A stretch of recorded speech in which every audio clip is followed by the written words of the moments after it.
എന്തുകൊണ്ടാണ് artificial intelligence ഒരു ഉപകരണമല്ലാത്തത്? എന്തുകൊണ്ടാണ് ആർട്ടിഫിഷ്യൽ ഇൻ്റലിജൻസ് ഒരു ഏജൻ്റ് ആകുന്നത്? നാം ഇന്ന് വരെ കണ്ടുപിടിച്ചിട്ടുള്ള സർവ്വതും ഉപകരണങ്ങളാണ്. പ്രിൻറ്റിംഗ് പ്രസ് മുതൽ ആറ്റം ബോംബ് മുതൽ കാൽക്കുലേറ്റർ വരെ സർവ്വതും. ഈ കണ്ടുപിടിച്ച ഉപകരണങ്ങൾ നമ്മുടെ കാര്യക്ഷമതയെ വർദ്ധിപ്പിക്കുകയും നമ്മുടെ ശക്തിയെ കൂട്ടുകയും ചെയ്യുന്നു. ഒരു പ്രിൻറ്റിംഗ് പ്രസ്സിനെ നമ്മൾ കൊടുക്കുന്ന ബുക്ക് പ്രിൻ്റ് ചെയ്യാമെന്നല്ലാതെ സ്വയം എന്ത് പ്രിൻ്റ് ചെയ്യണം എന്ന് തീരുമാനിക്കാൻ അറിയില്ല. എന്നാൽ ആർട്ടിഫിഷ്യൽ ഇൻ്റലിജൻസിന് മനുഷ്യൻ ചെയ്യുന്നത് പോലെ എന്തും ചെയ്യാം.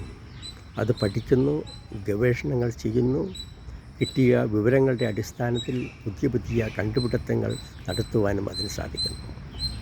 ആർട്ടിഫിഷ്യൽ ഇൻ്റലിജൻസ് ഒരു ആറ്റം ബോംബ് ഉണ്ടാക്കിയാൽ അതിനെ പുതിയ തലമുറയിലുള്ള ഒരു ആറ്റം ബോംബ് നിർമ്മിക്കുവാനും അത് എവിടെ പോയി ഏത് സമയത്ത് പൊട്ടണം എന്ന് അതിന് സ്വയം അറിയാം.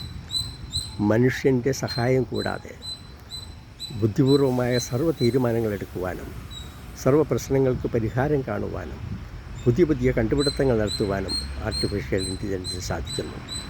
അതുകൊണ്ടാണ് ആർട്ടിഫിഷ്യൽ ഇൻ്റലിജൻസ് ഒരു ഏജൻ്റ് ആകുന്നത്.